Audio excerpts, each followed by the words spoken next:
Hello, everybody, and a beautiful good afternoon. I apologize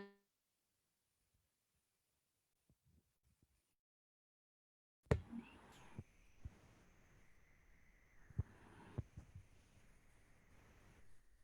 Hello, everybody. Yes. Uh, so I think we are live on Facebook. Yes. So myself, Danya, an occupational therapist working at My Whole Child Center for Special Needs, and also a mother of a 5-year-old son. My Whole Child Center for Special Need is a center located in Greater Kailash 2, New Delhi. We cater to children with various special needs like autism, ADHD, learning disabilities, attention deficit hyperactive disorders, and a lot of attention concentrating difficulties, and so on. Firstly, we would like to thank Mom's Presso for bringing in this valuable session titled Let's Make Mealtime Pleasurable for All Our Children. I've always been worried about my son eating well. Half of my conversation with mothers and my friends who have young kids is around how challenging the meal times become for all of us.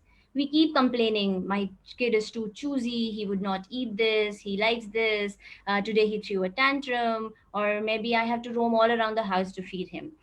This concern is so close to all our hearts as mothers, and we just felt that we can have a team who are each from different areas of expertise to ensure that we look at our children from holistically and make meal times pleasurable for all. So here we have the whole team from My Whole Child to answer some of the common concerns that mother face in this important activity of daily living. Earlier at My Whole Child Center, we were having sessions one to one where kids were coming to physically to our center. But now, due to this COVID condition, we have moved our services online and are providing guidance to parents and families virtual in India and USA. So, just to begin with the webinar, my first question will be directed towards Ujjani. Ujjani Sain is our psychologist and a language behavior therapist at My Whole Child. Hi, Ujjani. Hi. Yeah. So, Ujjani, there are a lot of behaviors that mothers see around mealtime. So, I would first just want to touch upon the various kind of behaviors. Now, children would often refuse to eat or would eat only at times, maybe with a video on. They would just throw a tantrum around the mealtime. Maybe they would cry. Maybe they would just throw away foods. I'm sure in your clinical practice, you must have some come across with many of them. Can you just elaborate on the most common concerns parents present you with, and how do you usually guide them to wean off these behaviors during meal times? Right. Thanks, Danya. So yes, moving on to the behaviors that do come in. There were few that you mentioned, Danya. Of course, there are multiple of them that do come in. I will mention a few, such as crying, yelling, pushing the plate away, or spitting, or not even chewing the food, keeping it in the mouth, are some of the behaviors that parents do mention during the sessions or during on call or consultation, that our child refuses to eat anything. They would have a whole meltdown or a tantrum when they have to eat. So, to narrow down on the few things that we can do and help our child, we would need to look at the reasons why our child throw these tantrums. So, some of the basic reasons that a child would refuse to eat is sometimes they're not very hungry at that point, as they have had not much physical exercise throughout the day. Another bit would be they're not liking the options that are given to them. Sometimes, when we see unpleasant food in front of us or we come across an unpleasant odor, we refuse to eat. Our appetite dies down. Sometimes that happens with kids as well, that they're not liking what is being offered. Another aspect is choice making. As we all know that with little kids, we offer them very little choices. We help them with their bathing, we help them with their washroom, we help them with even just simple toys and games that they play with. So during meal times, they feel that they're getting a choice. Where they refuse to eat, it becomes a choice for them. So to gain control, sometimes they also refuse to eat. So few strategies that I would tell you that parents and mothers can really use for the kids are, firstly, family time. So family time is a time where the child is prepared for the meal, where they're told that what is being cooked, or they can be taken to the kitchen to give them an option. So parents can show them that, today we have dal, we have roti, we have option of rice, and we are going to be cooking some sabzi for you. So the child chooses the sabzi maybe from the fridge. They point out to the one that they really like, and the mothers can cook that for them. That way, the child gets to exercise the choice, as well as also the mother gets to feed them home cooked food, and the child is also prepared. Also, another bit of preparation comes in with telling the kids about the timing. So sometimes the kids are spontaneously put on spot that now it is our meal time, we have to eat. So, and for example, a child is busy painting or playing with a toy or is just interacting with a sibling, they feel that their time has been interrupted. So, for that, sometimes you tell the kids, 5 minutes are left for dinner, or okay, we have to wind up now, let's go, it's our dinner time, we have to eat. So that way the child knows and is prepared that it's going to be their meal time. Another bit that we can do with kids who refuse to leave a toy or who want a video to be put on while they eat is that maybe they can take in their favorite toy with them that adds as a bridge between the meal time and their playtime. So maybe they have a stuffed toy which has a name Tommy, Jack, anything as a pet name that we give to our toys. So the mums can put a chair for the toy as well and say, okay, our toy is also eating, you're also eating. It is all our meal time. That comes on the part of our family time. Then we move on to another form of strategy that we can do, that is redirecting a behavior. Sometimes when a child is crying or shouting or pushing the plate away and saying they don't want to eat, maybe not talking directly about food would help them. So instead of talking about food, you can ask the child, okay, go help grandma sit down. Or can you pass the plate to daddy? Okay, can you go bring the spoon from the kitchen? Or maybe the child is allowed to go to the kitchen where they can choose their own plates, their own forks, or maybe they have a choice of a color they want for their cup. That way, the child moves away from the topic of food and moves towards preparation of the way, right? Then we move on to calming down. For instance, if a child is really not in the mood to eat, is shouting, throwing themselves down on the floor, and is creating a scene where you feel very embarrassed or you are very confused what to do. So that time you can take your child to another room, which could be a calming down room where there is nobody around, where the child gets to sit down, play with maybe some sensory toys like dough or sand or any favorite games that they have, or open and read one page from the book. So after 5 minutes, when the child is calmed down, you can carefully ask them whether they want to try at least a tiny bite of the food they don't like, and then they slowly learn to negotiate with the mother and learn how to come back to the task that was given to them, right? Right. And now, when you're saying that I'm just relating it to one or two incidents that I've personally faced being a mom. So when there is a get together and you have people at your house, and your child Right. suddenly says, "Okay, I do not want to eat this khichdi, or maybe I do not want to eat this pulao." And then at the end you're like, "Okay, now he started crying," and at that moment, as a mother, I feel embarrassed. So then I will, okay, that's okay. Maybe you can try this, and maybe I would tend to give multiple choices rather than being able to take him to another room and to give him sensory toys or to be able to redirect him. So at times, as mothers, it becomes it happens. And also the other way, even in not social situations, also it would happen that we are busy in tight schedules. All those working mothers out there, I'm sure they will be able to relate with me. What happens is, okay, we have a meeting to attend. There could be last minute meetings now when all of us are working from home, and then we end up saying, okay, whatever, you don't like this, maybe you can take the chips on the rack and eat and pick them up, right? So what is your take on this as a psychologist, when all of us, as being mothers and being busy and ashamed of maybe how to handle, we just end up giving them multiple choices? Right. It's a very good question, Danya, because we understand right now everybody's routine is haywired. Nobody is having a fixed meal time, and obviously it affects the child's routine also. So, one important thing that parents and mothers, everyone should make sure is that the choices that you give to your child should be from your own kitchen. So, for example, there's a day when you have guests coming in and and you're cooking something for them. Make sure that you take your child around and give them a look in the kitchen that, oh, mama's cooking, a favorite dal, or mama's making something tasty today, you want to see what mama's making. So that way the child is seeing and looking what is being made, he's part of the process and he feels welcome that okay, he's allowed to choose the food he likes. So maybe beforehand you can prepare the child that okay, you don't like khichdi, that's all right, we can have 4 bites of the dal, and then you can have a healthy dessert, maybe a yogurt with fruits or some homemade jelly. So we will also not give too much of reinforcement, that is the jelly or a yogurt, because the child would really depend on that. So maybe on a special occasion when you're really burdened with work and you feel that nothing is working out, we've given the child a choice, maybe you can offer these healthy treats at the end of the meal though. That please have 5 bites of your chapati, or maybe 5 spoons of your rice and dal or any sabzi that is made, and then you can have your yogurt. So that way the reinforcement technique and negotiation works with the child. but do make sure that they are part of the process of choosing, that they are part of the process where they go into the kitchen and see. And I would advise that chips should not be as an option for lunch or meal times. Rather, we can offer healthier stuff that would not reduce their appetite. Maybe one or two bites of the yogurt or dahi. Sometimes kids really love dahi chini, so that is something that you can give as a snack for that time, Yeah, right? understand. Yeah. So I think all it's a very important message from for all the mothers out there that we just need to be a little strong enough, prepare the kids, and not tend to drift away with the behaviors of the kids, right? I'm sure you would also be getting many questions around the change of routines during the lockdowns. So again, relating to the same background that. Last minute meetings or last minute responsibilities, and you end up having a scattered routine. So maybe every day there's not just a 1 p.m. meal time, and the routines keep changing. So how and I really personally seen that it does bother my son, and everything just goes over a toss. So for situations like this, do you think that behaviors would aggravate, or what is your take on it?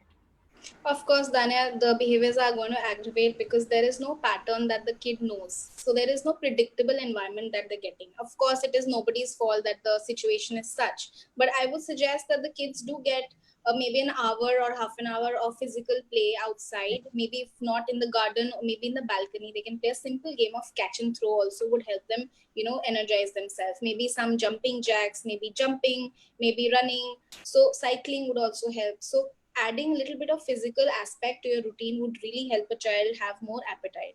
And of course, I understand that every day the routine would be very difficult to maintain. So to make sure that the child really eats all the meals like lunch, dinner, and breakfast, you can give them very light snacks or keep the breakfast, lunch, and dinner also light, but keeping in mind that the time cannot be managed. So maybe if the child is full, we really say that, okay, you're full, fine, we will not eat anymore right now, because Right. pressurizing them or forcing feeding them would make them aversive to the food. So one takeaway right now I would feel for the parents would be to increase more of exercises or more of physical play for the child so that they start feeling hungrier, and just reducing on the diet, maybe giving them lighter snacks or lighter meals. Maybe breakfast becomes heavy, lunch is medium, and dinner becomes light, right? Right. Yeah. So somewhere I feel even overall, as parents and even for a family as a whole, the things become much more organized when we are in a routine and we know what is coming Yeah. next. So children would always do, and even we as adults definitely would do much better when we know, okay, all of us are going to sit and eat this time, and then both of us have a work time. Right. Right. Thank you so much, Ojeni. Now, once Pleasure. for all the mothers out there, now once we have spoken about the behaviors that would interfere in during meal times or during making your child eat, it just takes me to the physical aspect of eating. So we have Shabnam, who is a physical therapist at My Whole Child Center for Special Needs. I am sure, Shabnam, you must be coming across concerns where parents complain that the children would not clear the food. And while eating, there are a lot of residuals that are left inside the mouth. Yeah. They may move their mouth inappropriately, right? And it may seem that the child is struggling maybe to plan the movement or maybe to chew. So, in your clinical practice, whenever you see such children who do not clear the food and they have food residuals or food particles left inside the mouth, how do you relate to these physical restrictions that children present with? Yeah. So, Danya, during our assessment, we generally find out that oral structure, range, and movement are restricted. So, especially the tongue movements. So, we usually work on the facilitation of the tongue movements. So, we can use ice cream stick, earbuds, and I can show you how we can do it. The tongue facilitation. You can see this is an earbud. So, I have to keep it on one side of the mouth and ask the child to touch the tongue with the touch the stick with the tongue like this. So we can keep changing the direction up, down, right, and left. And we call this game like finding the stick game. So we make these activities for working like with the kids so that they put more of in they take interest and they be motivated for doing these exercises.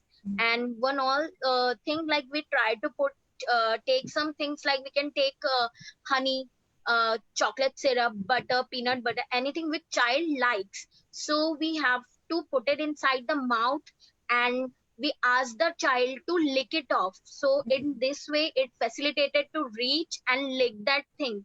And we also, so we use more the we ask the parents to bring those things which children usually like, or favorite item, so Right. that we can facilitate some movement in order. So this way we usually work on the oromotor activities. Okay, so basically, in a nutshell, the takeaway is that when there is a limited range of movements inside the tongue, so the child may struggle, and these could be very good ways how you Yeah. can facilitate tongue movements. So maybe use of chocolate syrup, as you mentioned, to facilitate Yes. the tongue movement. That's a good Mm, idea. Okay, Shabnam, on the other end, there are also kids who would keep their food inside their mouth for some time, mm, and basically, that is known as food pocketing. And they, as mothers, we are like, why is he not chewing, why is he not eating? We like, okay, Advait, take it inside, chew it, why aren't you swallowing it? So there's a lot of yes. time where we see that the child is keeping the food Mm, inside the mouth mm, and just keeping it and just mm, not chewing mm, it. So mm. what could be the cause of it, and what can we do with such kids? Yeah, so you rightly point out the food pocketing thing, Danya. It's really a major concern because it can lead to choking, gagging. So we have to work on why the child is keeping the food inside the mouth. From the motor aspect, the movement aspect, we can do one thing. We can try to give the food in small bites. We can cut the food. We can so that the less amount the food goes inside the mouth, the lesser the chances to get pocketed inside the mouth. So we have to cut the food and we have to give it to the child. And one more thing we can also do, like we can keep the small amount of food inside the same place as the child is putting inside his mouth, and we try to break that movement of clearing that food in steps. So we can do it in front of the mirror to give the visual cue to the child. We can do it on ourselves so that kid can say it nicely and will try to do it. So we have to give many repetition. Maybe it takes few repetition to learn to kill, but Mhm. we have to work on this way by breaking the task into small Smaller. steps and try to give the limited quantity of the food and small quantity so that it won't pocket it inside the Oh, mouth. okay. Also, you must be seeing kids who have difficulty blowing. So, at a particular age, I understand that blowing is not achieved, but maybe when the child is 2 years old, and you see that a child is unable to blow, or while he's trying to blow, you're not seeing a proper ooh Hmm, movement that is required to hmm, blow.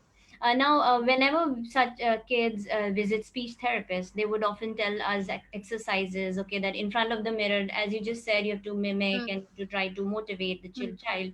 They hmm, would just say, hmm, okay, you have to do 10 repetitions where you have to make a perfect puckering mouth and hmm, imitate the movement, ooh, and then hmm, that is when you relate the who sound to hmm, the ooh and hmm, help the child blow. Right. Now, my question is around this: what if the child has this difficulty and is not able to blow? Also, it is hmm, seen, they may not be able to hold the lip properly, the hmm, straw properly. So hmm, while they're holding, maybe you can see the blow coming out from the corners of the lips rather than hmm, going inside the straw. hmm, So hmm. if you could just give us 2 or 3 fun activities that can motivate our children to practice blowing at home and increase the oral strength, basically. Sure. So with the kids, we need to be very creative and make the things interesting.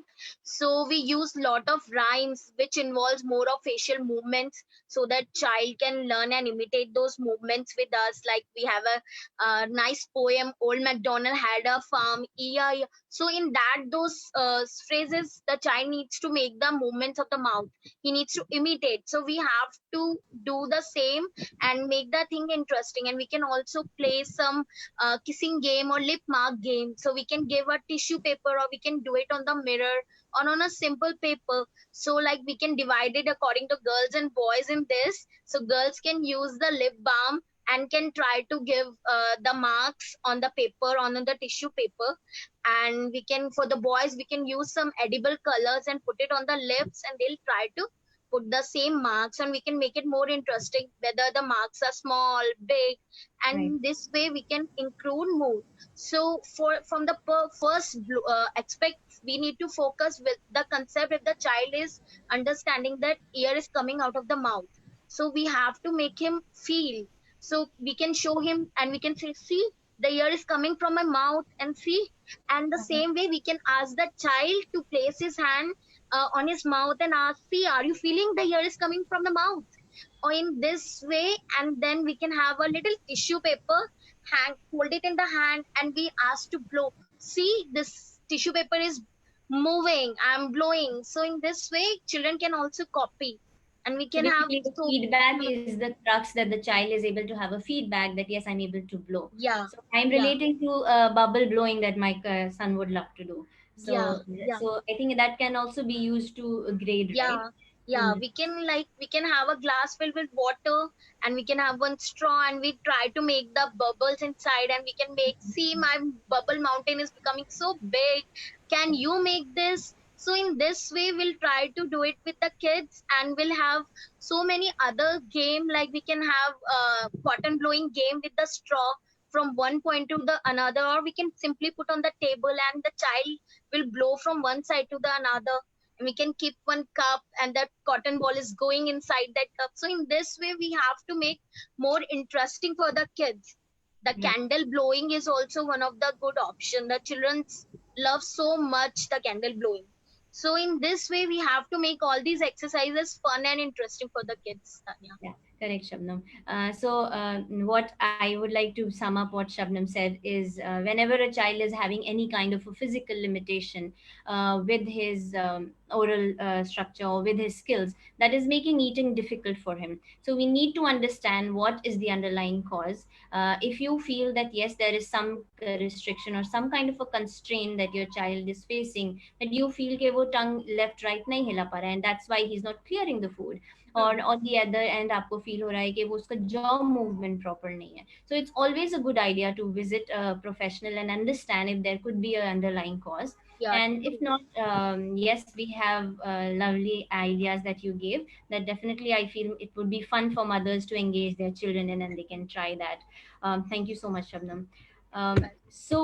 Next, I would direct my question to Bhagwati Gusen, an occupational therapist working at My Whole Child Center for Special Needs, GK2. Hi, Bhagwati. Hi. I am sure, Bhagwati, you must also be having parents approaching you with the concerns. And myself being an occupational therapist, yes, I know how parents flow with us with abundance of complaints that my child is a messy eater. Today he was eating food, and I can't tell you how badly he had messed up the whole place. You know, we see children messing up with food. Say चावल आया है तो हम पूरी चावल में पूरा डूब गए हैं, and then you're putting it on their face, and it looks like a birthday party, right? So all those kids who are messy eaters, usually they would not be bothered by the food particles sticking outside in their mouth, and they would not like to clean it. And you know, like at house we would, like my grandparents would be like, oh, isse saaf karo, isse saaf karo. So beyond, till an age, I understand messy eating is good and is a part of development, but I would just want you to elaborate the challenges beyond a certain age that child face, why the messy eating comes in, and what as parents, our mothers can do to help their children relieve Yeah, this. okay. Okay, so the children goes through the developmental stages as they learn to feed themselves. And it takes a lot of time, their practice and their muscle coordination for them to learn how to take food inside their mouth. And in this process, they might spill some of the food outside the mouth. And it is perfectly fine at the initial stages of life to do this, as because they are learning a new life skill, first of all. And besides that, they are learning to use their hands for the fine motor skills, and they are getting a tactile sensation when they are playing with the food. So this is perfectly fine till at one stage.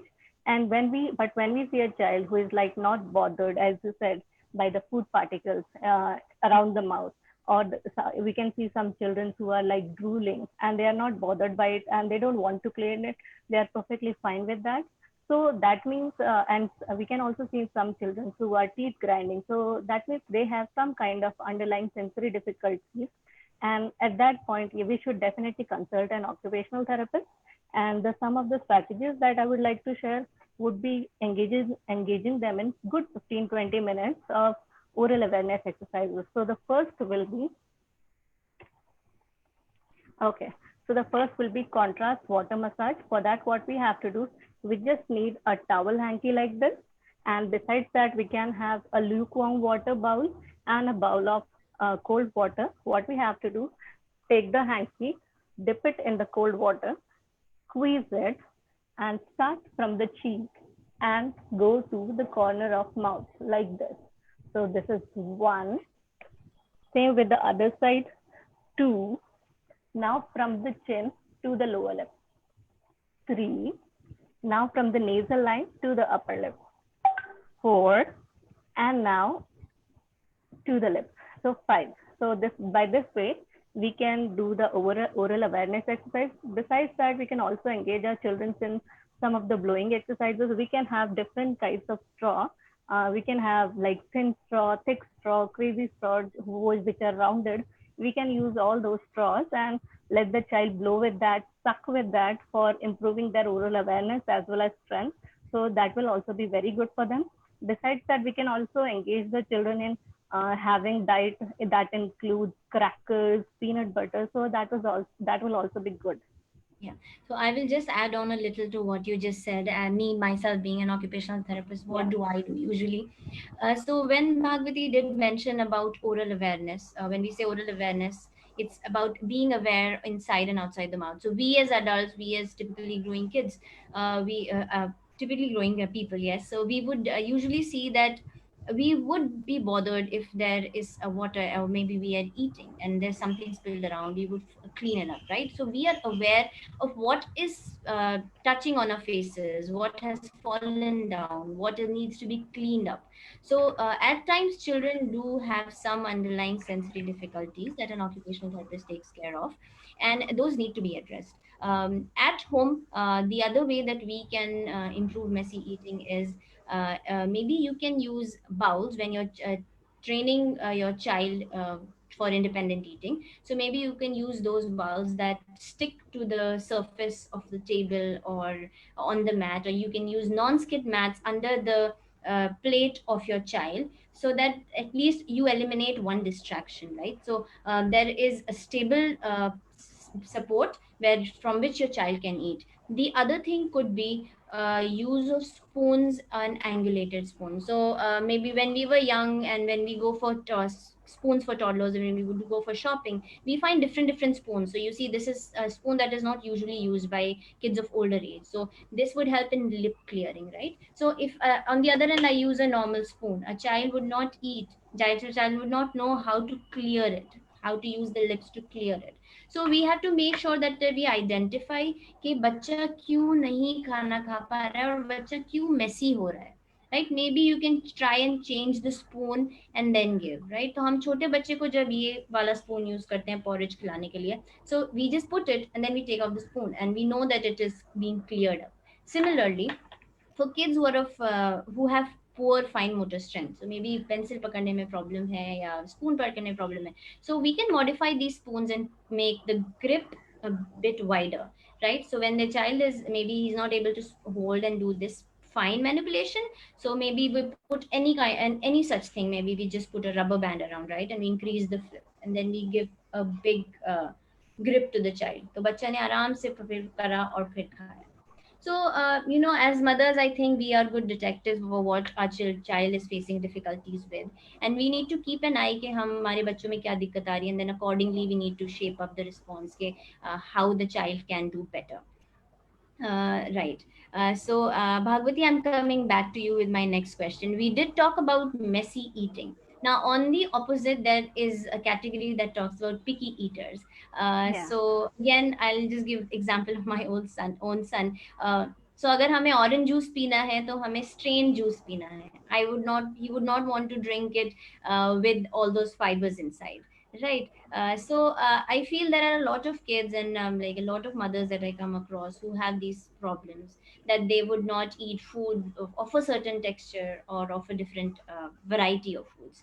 So like for example, if I give him khichdi and the other day I would just grate a carrot and give it to him, so he would just refuse, and I do not want to eat it, right? So it is also seen in typically growing kids.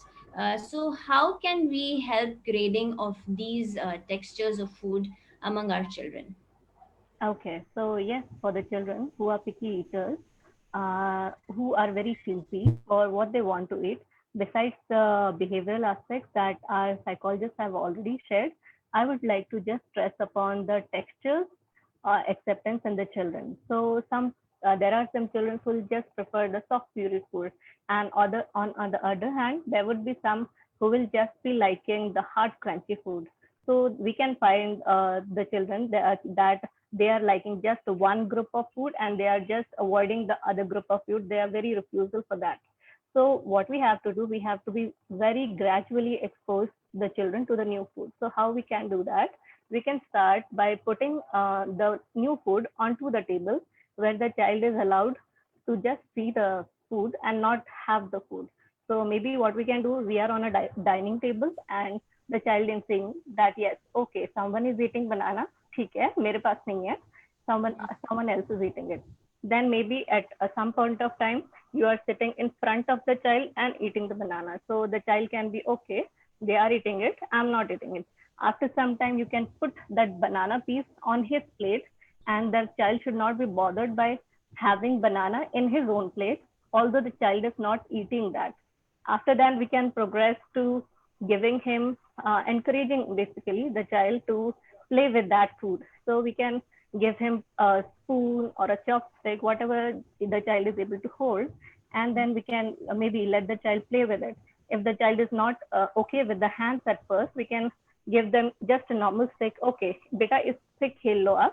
So we can give that, and then we can just grade the stick to the small, and then at one point we can give them, okay, let's just play with the hand, take it to the mouth, maybe lips, tongue, and inside, and then swallowing. So this will be a long process. And about the gradation of the texture, so we can move from the pureed food to the lumpy food. So when we have a puree, उसमें हम थोड़ा सा lumpy food mix करके we can give that. Then we can go to the full lumpy food. After that, we can go to mashy foods, then soft dissolvable foods, then chopped foods, and then the full diet. So we can provide, for example, I would take the example of chapati. So we can start with chapati mixed in milk or dal, and then the child will have to be given that while it is grinded. Then after, maybe we can start with the normal fulka, the thin layer, we can give it to the child. After that, we can move on to the plain paratha. Then we can move on to the stuffed paratha. But this will take a long time, so we just don't have to force the kid, and we will have to be very patient with the child. Correct. Hello, yeah. Yeah, and I think that is the major challenge that we as mothers face, being patient. As like, since the time you started the webinar, I'm just trying to understand and relate. Uh, it looks like it's easy to say it out, but when we come to practical implementation, it becomes very difficult for us to handle. But yes, as you said, difficulties do arise, and we have to help our kids with that. So what one more thing that I see works with us is, we prepare the child as we are doing earlier. So what I did when I faced this difficulty that I just mentioned with the khichdi thing. So initially, with the khichdi was just in a semi-solid form, the in a puree form, as you just mentioned. And then the first day I had introduced a grated carrot, I realized, okay, that this is maybe he's mixing two type of textures that is getting difficult for him. So वो एकदम पानी जैसा खिचड़ी था और उसमें एकदम pieces आ गया carrot का. So the other time, what I tried to do was, maybe all mothers can try, is boil the carrots and then put it so they're softer. So two extremes of textures is not a good idea to introduce to your child. Also एक चीज का जो बहुत ध्यान देना चाहिए वो ये है कि हमेशा टेक्सचर्स को एकदम ये मत सोचो आपके हम मैं एक चीज बम्बार्ड कर सकती हूँ. So today if I am giving stuff one, I am on a semi solid, then you can't straight away go to a solid, like maybe to an apple. right? So it's a similar process when we wean off child from a breastfeed to a normal puree form of feed, right? It's just that age ऊपर हो गई है, बच्चा बड़ा हो गया, now he's struggling. So when he's struggling beyond his age to receive some kind of textures, so that definitely means that something is bothering the child. So it is important for us to understand that what is that thing that is bothering the child, and actually help him with that foundation skill, and then move ahead. So always do a sensitization process कि धीरे धीरे धीरे एक एक step ऊपर बढ़ना है. ऐसा नहीं है कि फर्स्ट स्टेप करा और हम सीधा चौथे स्टेप पे चले गए और हमने पूरा एप्पल या एक बादाम दे दिया बच्चे को खाने को. So it's like it should be a gradual process. Okay. Okay, Bhagwati, one more thing I usually see, and I again personally feel it. So, there are different preferences, likes, dislikes of everybody. Even as adults, we would like one thing and we would not. With children, I have seen in my clinical practice that we see kids who would not try to eat a food just because they don't look good or they don't smell good. So, for example, I've never tried a papaya because I do not like the smell of it, and I'm sure there would be many mothers out there who would relate the same, that they would not eat something because they do not like the smell of it or the look of it. So, is there? Would you like to tell mothers out there any kind of creative ideas that we can use, Yes, and how do we eliminate it? yes, There is yes. underlying cause to it. Okay, so there can be many reasons besides just the texture. There can be, you said, as there can be visual, the not appealing. So I also had one child in my clinical practice who was like very refusal to have porridge just because the way it was looking. So I asked the child, why don't you like it? She is verbal, so she just said, I don't like the way this is looking. So I just added a pink color to that porridge, and it turned out to be pink porridge. And I just introduced that to her. So can we eat the pink porridge? And she was like, yes, pink is my favorite color, so I'm going to eat it. So she tried a few spoons of it. So we just have to be very creative around the child's liking, so that as you're saying, you don't like papaya. So do you like melon or a mango? Yeah, exactly. Yes. So those textures Yeah. I'm actually okay with.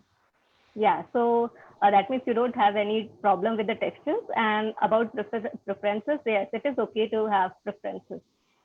Okay. So basically, you mean whenever we are seeing any textural difficulties, we try and understand to see कि similar textures में किसी बच्चे को उसमें कोई difficulty नहीं आ रही है. Difficulty has जैसे been, papaya है, so it's a melon or melon or a mango. If the child is not facing difficulty in those, so it could be just a like or just a preference. That is totally normal. yeah, Yeah, and I also feel that as mothers, it is also important for us to understand that हमें सब कुछ नहीं खिलाना होता अपने बच्चे को. It's just important that we ensure that the child is having a healthy, balanced diet, and we should not force feed our kid. And it is not important that they have each variety of food to eat, right? Everything in that fruit family or in the vegetable family, right? Okay, thank you so much, Bhagwati. right. Okay. So I think we spoke about the behavioral aspect of eating time, the meal times, and there was a very important point that Jenny and all of us mentioned, that meal times and family time is very important. So when kids, even personally, I think as adults, we tend to eat more and eat better and be happy when we eat in a group. So there should be a lunch or a dinner time where the whole family is sitting together and eat. So I really feel that is something very important, and that's why I'm stressing it again. That motivates children to eat, because everybody are experiential learners, right? We learn from what we see. So when children would see others eating happily, they would end up eating happily and not make it as a task. So it should eating should not be a task. ये काम है और ये finish करना है. It should be a pleasant experience, and because of just that reason, we have Ankit, our special educator, who we requested to depict pictorially and make a small presentation for us with ideas that all mothers can grasp from. So it will basically talk around the concept that familiarizing eat objects that are edible right from the early age of childhood. So it's also for all the new moms there who have just entered into the motherhood. and who just want to know that what are the initial steps that can ease out your daily later struggles during the meal time. So how familiarization with objects that with things that are available for eating, whether it be fruits, vegetables, cereals, or anything, how important it is and how we can use it right from the early age. So Ankit Agarwal, special educator at My Whole Child Center for Special Needs. Ankit, can you take over and just share with our mothers?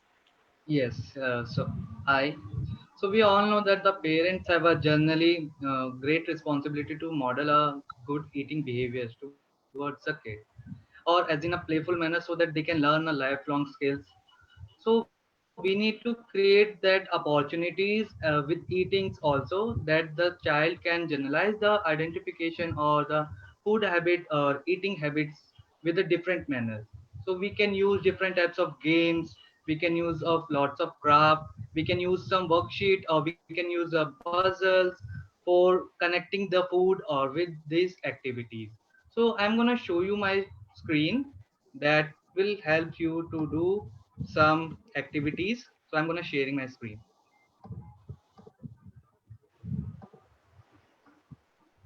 Sure. So can you see my screen? Just a moment. I think it's just fetching. Okay.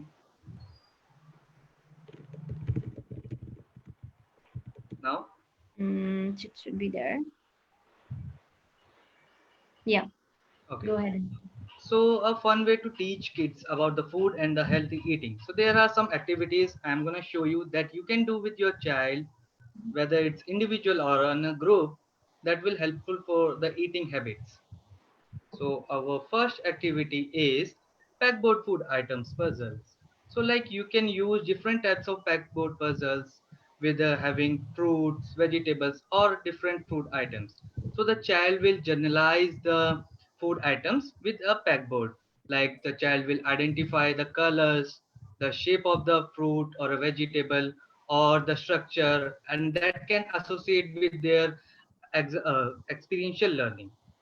So we will move to our further activity that is related to our food identification game. Like you can take out a cut out of a tree and paste it as small toys of a fruits or a vegetable, or you can cut out pictures to paste on a tree. So the child will pick out the fruits or a vegetable to fill it the basket, or the child can match these worksheet with the same colors or the same shapes. So this will help in identification of the food as well as the different food items to generalize easily. Then we will move to our next activity, that is edible craft. So the edible craft is a very interesting activity that you can do with your child with the different food items. Like generally most of the children do not like to eat porridge. Like so we can do some different activities to add up a interesting porridge, so then they can look like a interesting way. Like as you can see in the first picture, there is a porridge but it's look like a bear. So the child can take interest to eat the porridge, or you can take out some fruits or make a tortoise or a different animal with a bread. Or if a child doesn't eat a pea or a carrot, so you can make a tree. So it depends on your creativity. How will you performing? How will you presenting your food items towards the kid? Correct. So the next activity we can do with our child, whether it's individual or in a group, the what's in the bag. So you can take various type of fruits or a vegetable in the different aspects. So putting in the bag, and the child will have to identify the fruits by touching it. So the child will pick out a fruit and say the name. So you can do with the smaller kid also and the big kid also. Then the move to our next activity, that is pretend pretend play.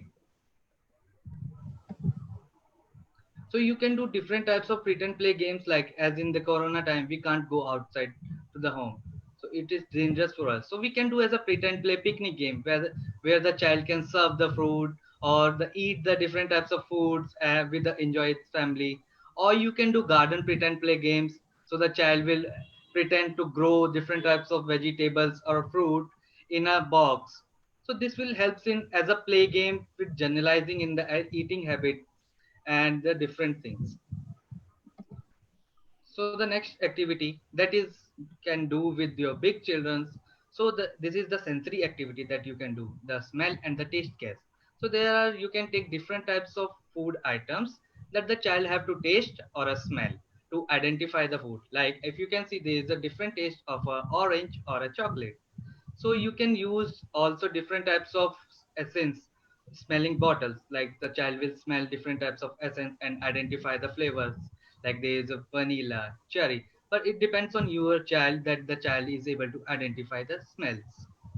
So or there is a different activity you can do with your child, that is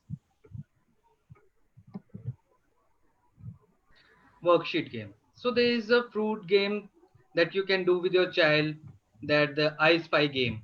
So there are lots of worksheet you can do with your child. So they can do as a bingo game or a identification of foods. Or you can do a social stories and rhymes or a puppet game. So the aha tomato bade mazedar, like the Right, children like right. to learn Yeah, the yeah. lots of rhymes from the YouTube. You can show him, or you can play as a puppet play, so that the child can eat learn the good habits of the food. So this is my activity that I hope this will help you a lot to So learn the basically, good the eat habits. crux of everything is that help your child identify an object so that it doesn't look like an alien thing that he's going to eat, right? So Yeah. it's something like, so if you know, if you've seen an apple in the past, so then only you will be able to go and eat it, and you would feel like eating it, right? Something Yes. that would be alien, why would you even try it? Yeah, and that really makes a lot of sense. So all, for all new moms, for an all mothers, an important message that right from 4 months, 5 months, 6 months of age, when you start weaning your babies from breast milk, introduce your child to different fruits, different kinds of vegetables, all the items available for eating, so that the child can familiarize and then have the willingness to eat it. Thanks, Ankit. So we have a couple of questions. I would just go back to Jenny, our language communication therapist and psychologist and a behavior therapist. Jenny, there are many parents who are concerned about children having a screen time while eating. So often we did touch base upon this initially, but if you could just emphasize on it a little bit more and help mothers out there on this concern. The child would not eat without a screen time on.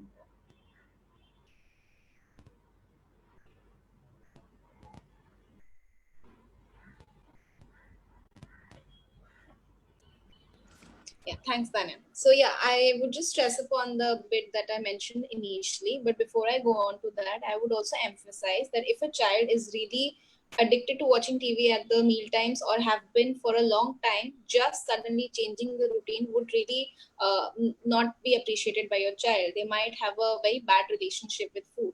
So I would suggest systematic desensitization. That is something where you don't automatically remove the screen or an iPad. You slowly cut down on the time.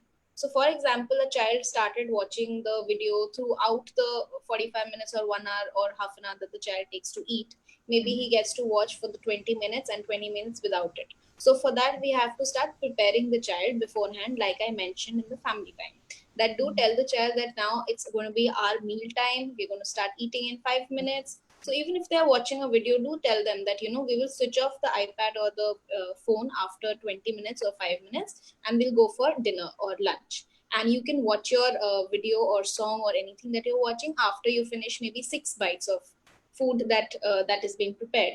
Or maybe if you finish one chapati, you get to watch one video just to start it. Of Right. course, I would recommend that we slowly fade away the screen time. Things that can be done for that is when the whole family sits together to eat. The child would find ways to communicate with the parents or the family members. It is also advised that all the members of the family do not use their phone while they're eating their meals or not check their emails, as parents are very busy, because our kids tend to copy us or imitate us. When they see that something is okay with the parent or an elder, they feel they are fine and they can also do it. So I would advise that during meal times, parents also switch off their phone or keep it away, and also they do not watch television, because it is a habit that all the dinner time or the lunch time, everybody is looking at news or watching some video while everyone is eating. So we always miss out on the valuable conversations that we can have with our family members at that time. So let's all switch off the TVs for that time and talk about things that has happened. Maybe to get the child's attention, you can talk about an activity that the child was doing, or how the day was during, maybe when they went to the daycare or to school, or maybe when they're having classes. Maybe you can talk about things that they were drawing. So that way the child feels that the attention is around them and they can switch away the iPad or the video and focus on the conversation. Also, like I mentioned in the bit about planning, the child can help set up the table. That way you can have a transition from the video watching activity to setting up the table, which acts as a bridge that we shifted from one fun activity to another, right? Right, right. That actually reminds me of a story a psychologist shared while I was at an orientation program of my son's school. So the story said that they asked the children that, "What would you like to become?" And the child said, "I would want to become my dad's phone." So when he was asked why, so he said, because he loves him so much. He loves the phone so much. While he's sleeping, he would keep the phone under the pillow. If the phone falls down, he gets so much worried. Oh, phone toot to nahi gaya. So I'm just relating the psychological effect of the use of phone on the television time, when actually it has to be to the opposite way, where we are actually interacting with the children and they're not spending so much time. Keep staying in touch with the television screen times, with the phones, is good when you have your leisure time. But we have to make sure, as mothers, as parents, as professionals, that we do not miss on that important stage of development and see what as we keep saying, the children are experiential learner. Imitate what you want the child to learn. So if you will read a book, the child will learn to read a book. If you will be engrossed in your mobile, the child will do that. So yes, thank you, Jenny, for putting that across, and that I think that was a very important thing. Another question that I'm receiving is a few tips that working moms can have uh, to make meal times easier. So I'll just try to answer that. What I try and what works with me, also as a mom and also as a therapist, is a day before I try and ask my son, what would you like to have tomorrow? And then, like the way we go for picnics, we pack small boxes for each thing. So for the snacks time that the child would have all day long, maybe if 9 to 5 I'm working, so I would try and pack 3 or 4 small boxes. Maybe one has a cut mango, one has some crackers, some would have some makanas, or something that you feel that you would want the child to have when you're busy in your meetings. So that ways you can ask your child what he wants, and the next day, before you start your work hours, before you actually sit in front of your laptops and computers, you can make sure that the child knows that here's your box. Whenever you feel hungry, you can go and have them. And it definitely, as we said, it is good to have routines, and we can ask maybe in the middle of 2 classes, when you have this snack time in your virtual classes, you can have this. Then meal times and lunch, as we mentioned, it has to be together. And besides that, make sure that you have small packets available for your child to have throughout the day, so that you do not have to get up from your laptops or your screens to make them feed and give that responsibility out. Okay, so yes, I think that was a beautiful webinar. Once again, I would like to thank Moms Presso to bringing this all together for lovely moms out there. And here I would just brush up 4 or 5 very important takeaways. Again, stressing upon having a family time and having a meal time together. And switching off televisions and phones and not using them when you're eating all together. To let us try and not drift away with the behaviors that our children would show, and be aware by what your child may like and may not like. Accordingly, presenting them with opportunities and giving them healthy desserts at the end as reinforcements. Also, if you feel there are any physical limitations, do consult a physical therapist and an occupational therapist, and do not ignore it. If Definitely that would be a sign when you're seeing beyond a age, you feel that your child is struggling to be independent or to do certain kind of movements, or maybe to swallow, or maybe to chew. For all those who are picky eaters, who have problems in textures, grate the food slowly and sensitize it. Do not introduce a completely new texture to the child all of a sudden. And so basically, don't do bombardment, do a little sensitization for your child. So I am sure all of this would have helped you a lot in making meal times more pleasurable and a happy experience. So all the good luck, mothers. Thank you, Momspresso. Thank you, MWC team. And you can reach out to us. We are available for virtual consultations at My Whole Child Center for Special Needs. Thank you and happy meal times. Thank you all.